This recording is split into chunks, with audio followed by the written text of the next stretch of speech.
Today we're going to make barrel-aged Wray Nephew Jamaican Rum. For this recipe, you're going to need a large measuring cup, a funnel, a fine mesh strainer, a bottle, and a small oak barrel, or a smaller bottle and an oak stave. The ingredients are Wray Nephew white overproof rum, and that's it. In the Tiki world, the 17-year-old Wray Nephew rum is legendary. That's because it was used as the basis for Trader Vic's original 1944 Mai Tai. The 17-year is no longer made, and hasn't been for over half a century.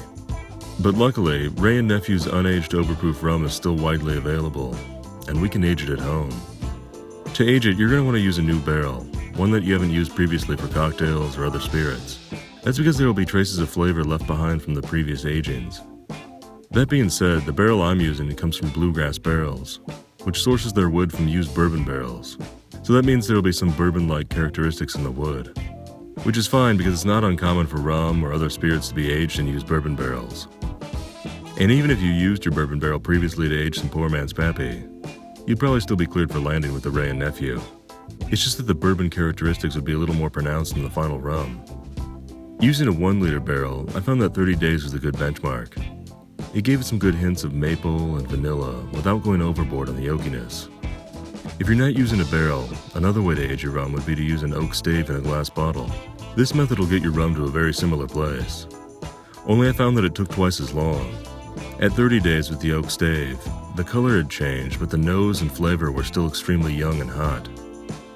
I didn't get the same roundness as the rum from the oak barrel until around the 60-day mark.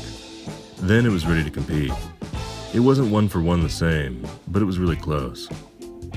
Either way you slice it, despite what the homemade label says, this won't be the same thing as the impossibly rare 17-year Wray Nephew.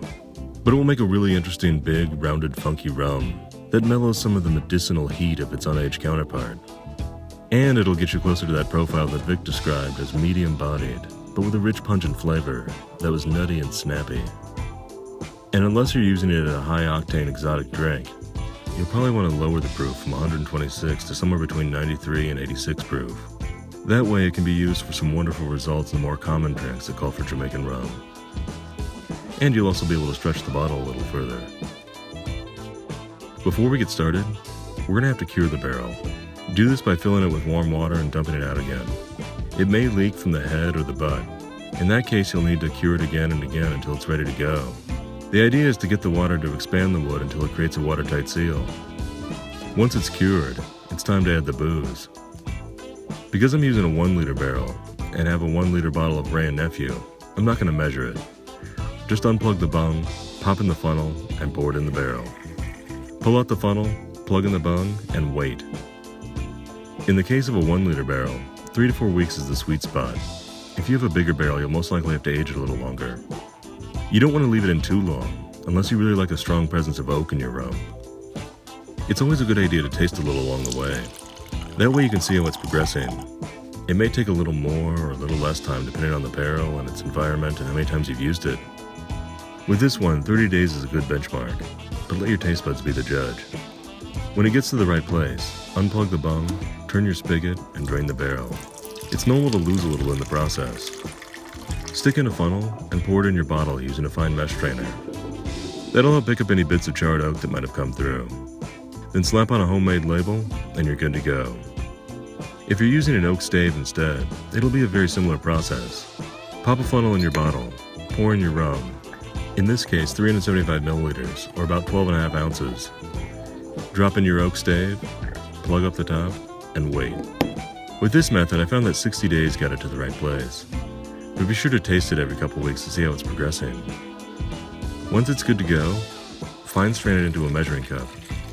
The strainer will catch not only the big oak stave, but also the little bits of it that may have chipped off in the bottle. Your bottle may also have some charred oak dust left behind. Just rinse that out before bottling the rum back up. And just for good measure, I like to fine strain it again when pouring the rum back in the bottle. Then pop on your top, slap on a homemade label, and you're ready to go. And there you have it. Barrel-aged Wray Nephew rum, made 2 ways. Enjoy.